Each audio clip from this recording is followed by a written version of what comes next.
مذہب محمد رسول اللہ صلی اللہ علیہ وسلم کا۔ میرے بھائیوں، یہ بات میں اس لیے عرض کر رہا ہوں، اللہ کے رسول نے اپنی امت سے فرمایا تھا کہ دو چیزیں تمہارے پاس چھوڑ کر جا رہا ہوں، جب تک مضبوط پکڑو گے کبھی گمراہ نہیں ہو سکتے۔ ایک قرآن، دوسری میری سنت ہے۔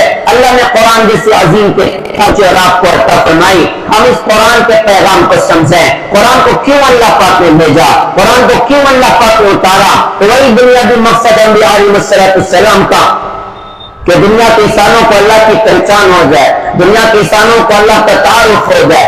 اللہ کو بتائیں سورہ طه میں قرآن کہتا ہے تنزیل ممن خلق الارض والسماوات العلی، اس قرآن کو ذات کی طرف سے تھوڑا تھوڑا کر کے نازل کیا جا رہا ہے۔ جس نے زمین کو بنایا اور آسمان کی چھت کو اٹھایا، سوال پیدا ہوتا ہے وہ کون ہے؟ قرآن یہ جواب فوراً نہیں دیتا کہ وہ اللہ ہے، شوق بڑھنا چاہیے، طلب اندر بڑھنا چاہیے۔ تو قرآن کہتا ہے الرحمن علی العرش استوى، وہ بہت مہربان ہے اور عرش پر استوا کیے ہوئے ہے۔ اب سوال میں شدت پیدا ہوتی ہے، اب تو بتا دو وہ کون ہے؟ قرآن جواب نہیں دیتا کہ وہ اللہ ہے، اور شوق بڑھے اور طلب بڑھے تو قرآن کہتا ہے لہو ما فی السماوات وما فی الارض وما بینہما وما تحت الثری، جو کچھ آسمان میں اسی کا اور جو کچھ زمین میں اسی کا، جو کچھ درمیان میں اسی کا، جو کچھ تحت الثری میں اسی کا، ساری کائنات میں اسی کا ملک ہے۔ آدمی کسی کی بڑی پراپرٹی دیتا ہے تو ساتھ متاثر ہوتا ہے، قرآن کہتے ہیں ساری کائنات اسی کی ہے۔ اب سوال میں اور شدت، یار اب تو بتا دو کون ہے؟ قرآن ابھی بھی نہیں کہتا وہ اللہ ہے، بلکہ کہا وَإِن تَجْهَرْ بِالْقَوْلِ فَإِنَّهُ يَعْلَمُ السِّرَّ وَأَخْفَى، تم زور سے بولو تب بھی سنتا ہے، تم آہستہ بولو تب بھی سنتا ہے، اور تم زبان بند کر کے دل میں بولو نا تو تمہاری دل کی بات بھی وہ سنتا ہے۔ اب سوال میں سب سے زیادہ شدت، یار بھیا اب تو بتا دو کون ہے؟ یہاں پہنچ کے قرآن کہتا ہے اللہ لا الہ الا ہو، وہ اللہ ہے، اس کے علاوہ کوئی معبود نہیں، لہ الاسماء الحسنی، سارے اچھے نام اسی کے ہیں۔ کتنے اچھے نام ہیں، کیسی خوبیوں والے، کیسے کمالات والے، کیسے زبردست کمالات اللہ کے۔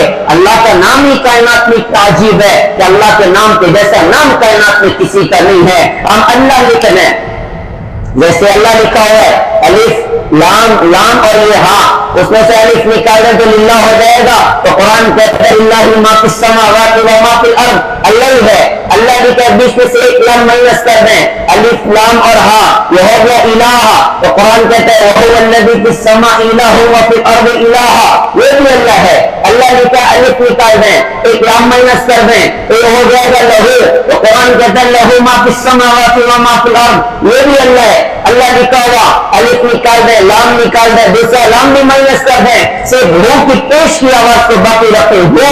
تو قرآن کہتا ہے اللہ لا الہ الا ہو، هو اللہ الذی لا الہ الا ہو، فللہ بھی اللہ، الہ اللہ، لہو بھی اللہ، وہ بھی اللہ، اور اللہ تو اللہ ہی ہے۔ تجھ میں جو بات ہے گلشن کے نظاروں میں نہیں ہے۔ ہمارے بزرگ مولانا عمر صاحب پالنپوری رحمت اللہ علیہ وہ ایک شعر کہتے تھے جو لا کہا وہ لا ہوا، وہ لا بھی اس میں لا ہوا، جز لا ہوا کل لا ہوا، پھر کیا ہوا؟ اللہ ہوا۔ تو پورے قرآن کا بنیادی مقصد کے بندوں کو اللہ سے جوڑنا۔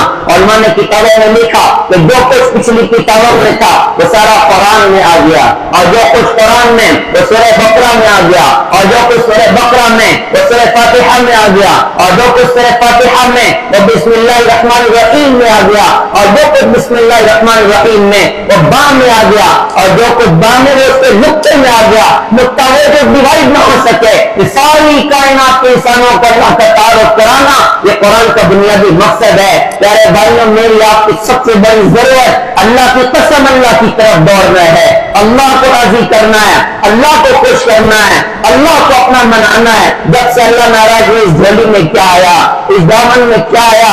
اللہ کو کھو کر ہمارے پاس کچھ نہ آیا سوائے ہمارے خون کی بے قیمت ہونے کے، سوائے ہماری اپنی جان کے بے قیمت ہونے کے۔ کیا کچھ مشکل حالات سے امت گزر رہی، بنیادی وجہ سے اللہ کو ناراض کر کے رکھا ہوا ہے، اللہ کو چھوڑا ہوا ہے۔ جب اللہ راضی تھے تو کیسے کام بنتے تھے؟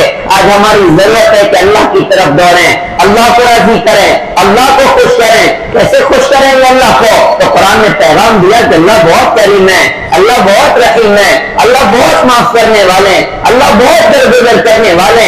اللہ جیسا کریم کون ہو سکتا ہے؟ اللہ جیسا رحیم کون ہو سکتا ہے؟ جس نے قرآن میں فرمایا یا ایھا الانسان ما غرک بربک الکریم، اے انسان تو جو اپنے کریم رب سے کس چیز نے تجھے دھوکہ میں ڈال دیا، کہ اللہ جیسا کریم کوئی تجھے مل گیا، کہ اللہ جیسا رحیم تجھے کوئی مل گیا۔ پیارے بھائیوں، یہ پہلا پیغام، ہم اللہ کی طرف دوڑیں، ہم اللہ سے صلح کرنے والے بنے، ہم اللہ سے توبہ کرنے والے بنے۔ یہ گناہ والی زندگی، یہ نافرمانی والی زندگی، یہ بغاوت والی زندگی، اس کا انجام اچھا نہیں ہونا ہے۔ آج کتنی نافرمانی ہمارے اندر ہے، آج کتنی بغاوتیں ہمارے اندر ہیں۔ ہر آدمی اپنی کمی گاہ میں بیٹھ کے اپنے شکار کر لے کہ صاحب میں کتنی اللہ کی نافرمانیاں کرتا ہوں۔ اچھا پھر یہ بھی دیکھا جائے کہ کس دور میں میں اللہ کو چھوڑ کر زندگی گزار رہا ہوں، کس زمانے میں اللہ کو ناراض کر کے زندگی گزار رہا ہوں۔ ہم دنیا کا جائزہ لیں، آپ کا دنیا مٹھی میں آ چکی ہے، ساری دنیا کی خبریں آئے دن ہمارے اپنے پاس میں ہوا کرتی ہیں۔ کیا کچھ حالات مسلمانوں پر اس زمانے میں دنیا میں برپا ہے؟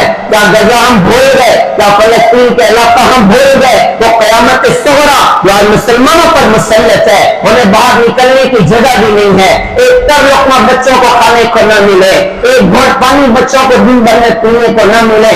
ایک طرف تو مسلمان اپنی زندگی موت کے درمیان میں کھیل رہے ہوں، اور ایک طرف مسلمان بچے اپنی ماں کی شہادت پر، اپنے باپ کی شہادت پر خون کے آنسو غزہ کے میدان میں بہا رہے ہوں، اور ان کے خون بہائے جا رہے ہوں، اور رو رو کر ان کے آنسو خشک ہو رہے ہوں، اور تر لقمہ کھانے کو نہ ملتا ہو، ایک گلاس پانی پینے کو نہ ملتا ہو۔ کیسی عجیب عجیب درد بھری داستانیں۔ گھر ٹوٹا ہوا اور چھوٹا بچہ اپنے گھر کے ملبے پر بیٹھ کے آنسو بہا رہا ہے، امی کو بھی یاد کر رہا ہے، ابو کو بھی یاد کر رہا ہے۔ جیسے قیامت صغریٰ پر مسلط ہے کہ ایک طرف تو دنیا میں مسلمانوں پر یہ سخت حالات ہوں، اور دوسری طرف مسلمان ابھی بھی نماز پڑھے، دوسری طرف مسلمان ابھی بھی موبائل میں ننگی فلمیں دیکھے، دوسری طرف مسلمان ابھی بھی اپنی آنکھوں کو حوالہ کرے، دوسری طرف مسلمان نوجوان ابھی بھی شراب سے توبہ نہ کریں، ابھی بھی نشاور گولیوں سے توبہ نہ کریں۔ کیا ابھی بھی ماں باپ کو گھر میں دی جائے گی؟ کیا ابھی بھی ماں باپ پر ظلم کیا جائے گا؟ کیا ابھی بھی بہنوں کے حقوق دبائے جائیں گے؟ کیا ابھی بھی ناچنے والوں کو زندگی کا ایڈیل بنایا جائے گا؟ ایک طرف ایسی درد بھری داستانیں ہو، اور دوسری طرف مسلمان اپنے شباب اور جوانیوں میں اور اپنی زندگی میں اللہ اس کے رسول کی نافرمانیوں کے ساتھ زندگی گزارے، تو اللہ اس کے رسول کو تو جواب دینا ہی ہے۔ آج کے ناچنے والے جو اپنی ویڈیوز بنانے کے لیے، جو اپنے فیس بک پر اور انسٹا پر مشہور ہونے کے لیے، جو جوان بچیاں اپنی گندی ویڈیو اپلوڈ کر رہی ہوں انسٹا پر اور فیس بک پر اور نیٹ اور انٹرنیٹ پر، اللہ اس کے رسول کو جواب تو بعد میں دیں گے۔ یہ غزہ کے شہید ہونے والے بچوں کو کیا جواب دیں گے؟ شراب پینے والا ان بچوں کو کیا جواب دے گا؟ یہ تو پانی نہ ملتا ہو، آج شراب میں ہماری اپنی راتیں گزرے، نافرمانیوں میں ہماری اپنی زندگی گزرے۔ میرے بھائیوں میں عمومی باتیں کی جا رہی ہے۔ یہ وقت ہے کہ ہم اپنی زندگی میں اللہ اس کے رسول سے صلح کریں، توبہ کریں، اور توبہ کر کے اللہ اس کے رسول کی طرف رجوع کرنے والے بنے۔ حضرت محمد صلی اللہ علیہ وسلم کے پاکیزہ طریقوں کو اپنی زندگی میں جگہ دیں۔ قرآن کا مطالبہ ہے وَلَا تَمُوتُنَّ إِلَّا وَأَنْتُمْ مُسْلِمُونَ، تمہیں موت نہ آئے مگر اس حال میں کہ تم مسلمان بن کر مرو۔ میرے بھائیوں یہ بات سمجھنے کی ہے کہ ہم کسی بھی صورت میں اپنے دین کا سودا نہیں کر سکتے، اپنے ایمان کا سودا نہیں کر سکتے۔ جان پر بنائے گی، جان دے دیں گے، ایمان کا سودا نہیں کریں گے۔ مال پر بنائے، مال قربان کر دیں گے، اپنے دین کا سودا نہیں کریں گے۔ یہ وقت اپنے دین پر جمنے کا ہے، یہ وقت اپنے دین پر کھڑا ہونے کا ہے، اور یہ وقت ہے کہ خود بھی توبہ کریں اور ساری انسانیت سے توبہ کروائیں، اور ساری انسانیت کو اللہ اس کے رسول کا پیغام سنائیں۔ کسی کی دنیا میں محنت ہو رہی، میرے بھائی یہ پیغام ہے کہ ہم نیت کریں انشاءاللہ اپنی زندگی کو بدلنا ہے۔ یہ جمعہ کے بیانات یہ واہ واہ کے لیے نہیں ہوتے، یہ سب بیان ہو جائے واہ واہ کر کے ہم بات ختم کر دیں۔ یہ جمعہ کے بیانات زندگی کے انقلاب کا درس دیتے ہیں۔ کوئی بیان تو انقلابی بن جائے، کوئی جمعہ تو انقلابی بن جائے، کوئی رمضان تو انقلابی بن جائے، کوئی عید بقرعید تو انقلابی بن جائے۔ لہذا بہت کچھ ہو چکا، اب میں نیت کروں، آپ نیت کریں۔ یہ جمعہ میری توبہ کا جمعہ ہے کہ میں اللہ اس کے رسول سے توبہ کر کے اپنی پوری زندگی اللہ کے دین کو انشاءاللہ گزاروں گا، اور میری عزت سے اللہ کا دین دنیا میں زندہ ہو، اس کے لیے دین کی محنتوں میں لگوں گا۔ اس کے لیے پوری دنیا میں اللہ کے دین کے کام چل رہے ہیں۔ آج کا دور پرفتن دور ہے، اس فتنے کے دور میں ضرورت اس بات کی ہے کہ تین کام بطور خاص کریں، اللہ دنیا میں بھی ہمیں نوازے گا، اللہ آخرت میں بھی انشاءاللہ ہمیں نوازے گا۔ ایک کام یہ کریں کہ علماء سے جڑ کر زندگی گزاریں، موت میت علماء، کاروبار علماء، تجارت علماء، ملازمت علماء، علماء کی نگرانی میں زندگی گزارنا، اس میں سے زندگی آسان ہو جایا کرتی ہے۔ اب علماء کی نگرانی میں زندگی گزاریں۔ دوسری بات یہ عرض کرتا ہوں، بدن بیمار ہوتا ہے ڈاکٹر کے پاس جاتے ہیں، یا روح بھی بیمار ہوتی ہے، حسد ہے، جلن ہے، بغض ہے، عداوت ہے، بڑا بننے کا جذبہ ہے، حب جا حب مال ہے، آدمی خود بھی ڈوبتا، امت کے بھی ڈوبنے کا ذریعہ بنتا۔ اس کی اصلاح کا راستہ اللہ والوں کی صحبت ہے، اللہ والوں کا ساتھ ہے کہ اللہ والوں سے دوستیاں کریں۔ ہمارے بزرگ کافی مکتب صاحب رحمت اللہ علیہ، انہوں نے فرمایا تھا میری زندگی کا مقصد میرے زیست کا سہارا، تیرے عاشقوں میں جینا، تیرے عاشقوں میں مرنا، مجھے کچھ خبر نہیں تھی تیرا درد کیا ہے یا رب، تیرے عاشقوں سے سیکھا، تیرے سنگ در پہ کرنا، کسی اہل دل کی صحبت جو ملی کسی کو اختر، اسے آ گیا ہے جینا، اسے آ گیا ہے مرنا۔ ہم اللہ والوں سے دوستیاں کریں۔ اور پھر پیارے بھائیوں، ایک بڑا خوبصورت کام ہماری اپنی دعوت اور تبلیغ کی خوبصورت محنت ہے، جسے 6 بر اعظم نے اللہ پاک نے چلایا۔ اس محنت میں مثبت بن کر اخلاق کے ساتھ، اخلاص کے ساتھ، نبی کے درد غم کے ساتھ، ہر ایک کو اپنا سمجھ کر اور چھوٹے سے پاؤ بھر کے دل کو سمندر جیسا وسیع کر کے ساری دنیا میں چلنا پھرنا، کہ ہمارے نبی کا دین دنیا میں زندہ ہو جائے، ہمارے نبی کا کلمہ دنیا میں بلند ہو جائے۔ میں بھی نیت کرتا ہوں، آپ بھی نیت کریں۔ اللہ تعالیٰ سے دل سے دعا ہے، اللہ تعالیٰ کہنے سننے کو قبول فرمائیں اور عمل کے اللہ تعالیٰ توفیق عطا فرمائیں۔ وآخر دعوانا الحمدللہ رب العالمین۔